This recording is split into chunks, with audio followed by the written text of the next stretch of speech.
Hi, I wanted to present a video going over the PowerPoint from class and also to update you on where I hope you'll be this week in your assignment. I mentioned or I talked about a mosaic, how as an analogy, the painting process is similar to the mosaic process.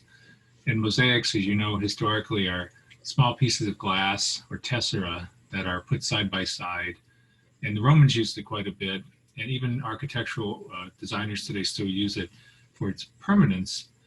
And it's unique because of the translucency of the stone, but also the imagery you can create. But as an analogy to painting, it's similar because you can put small pieces of glass side by side the way you put brush strokes side by side. So the analogy is putting brush strokes or different colors side by side that will collectively create the illusion of an image. And since this is all an illusion, we're painting, so it's on a two-dimensional surface. But you learn, combining your drawing skills, hopefully, and combining value and color, that it's trying to make something a little more complicated or complex, I should say. So as you see in these mosaics, you'll see transitions of color from light to dark, but you always see changes of color. So nothing is really one color. If it's one color, it changes. So in this face here, this is a great example. You can see all these changes that literally had to happen by the artist through separate pieces of glass. Around the eyes, you'll see a red. In the cheeks, you'll see an ochre. Under the nose and the eyes, you'll see a very dark color to outline the shape of the eye in the drawing. But each one was a choice made by the artist. And in painting, you're not just tuning out and painting everything one color, but you're doing the same thing. You're looking at the subject, and as values change, they have color. There are light colors with value, there are dark colors with value, there are warm colors in light areas, there are cool colors in shadow. And so as you're doing your painting and as you're looking at the still life and as you're trying to figure it out, try to go for a complex range of colors. So here you can see in the face, there are these great changes of blue to orange to light color to tan to brown, but it's never the same, it's always changing. And I think that's how your eye reads things.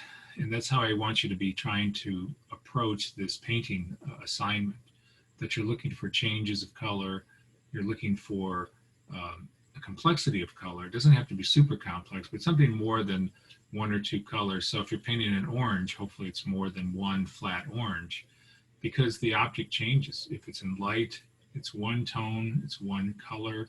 It's in shadow, it's a different tone, it's a different color. So in our still life here, you can see even this from this photograph that the orange has maybe at least 3 or 4 or more changes as it transitions from light to shadow. Even the white objects aren't just white, they're going to have some kind of a color. So if you look at them, ask yourself, how are they changing in value? And then as they change in value, they should change in color. We looked at Wayne Thiebaud, so in these colors, in the shadow, you may see purples and blues, but definitely there's a transition, and each thing has its own area, but it has a change. This little watermelon here by my cursor, the top half, it's almost divided exactly in half. The top half is a very yellow green, the bottom half is a very definite blue green. So there are all these myriad changes across the surface. So at this point, most of you should have your underpainting or your grisaille completed. And this is one example I did in class. So you can see it has a rough statement of lights and darks, of the perspective, of the drawing. There are separate changes between areas. As I was mentioning with the orange or a rounded object, hopefully you can see how the top half is illuminated, the bottom half is in shadow. Same thing with the little figure. Here's another one where I did this in class, and you can see, hopefully, at least there's addressing these different changes. So the next step after this is completed is to add color. And here's that same study, but from a more developed state. On top of that, let me go back if I can. So you can see this and then see this. So the bottom half has only been applied with one coat of paint. And hopefully you can see I'm starting to address basic color. So the tablecloth is blue, so I've applied thinned down blue washes. Same thing with the teapot. But I'm still keeping in mind these areas that are very different. So the top is different from the bottom on the tea kettle, on the same thing with the jug or the big bottle. So as colors change, as values change, there's going to be a chromatic change, or the color itself is going to be different. this bottom half is just after one application of paint. The top half has maybe one or two more. So hopefully you can see there's a density even to the color here, but I'm still keeping the color very thin and translucent because I want it to glow. The last thing you should be applying are the highlights. So as you work through this process, try to develop from dark to light, but try to keep the tones as realistic as you see them. And the highlights in something shiny like on the orange or in the glass, those are usually the very last things you apply. And it's kind of a reward. Once you do that, you'll see the thing pop out and it'll appear very three-dimensional. So just keep in mind to approach this gradually, to keep your paint translucent, because then you'll really be able to see through these layers and develop this kind of richness and three-dimensional quality that the objects in the painting have, and something that's unique to painting, I might add.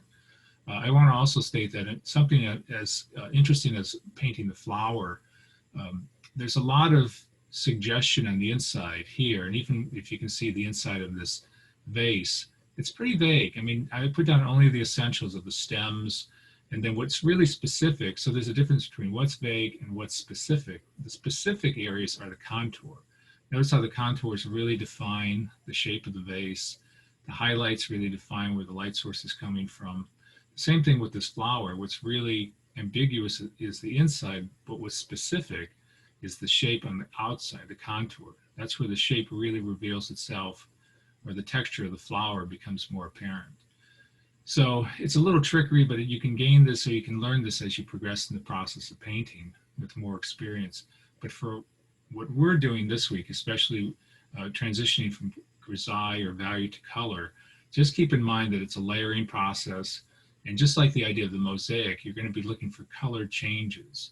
As one object moves, and as you move across an area, move across an object, see if you can record those changes, and it'll make the painting a lot richer and a lot more complex.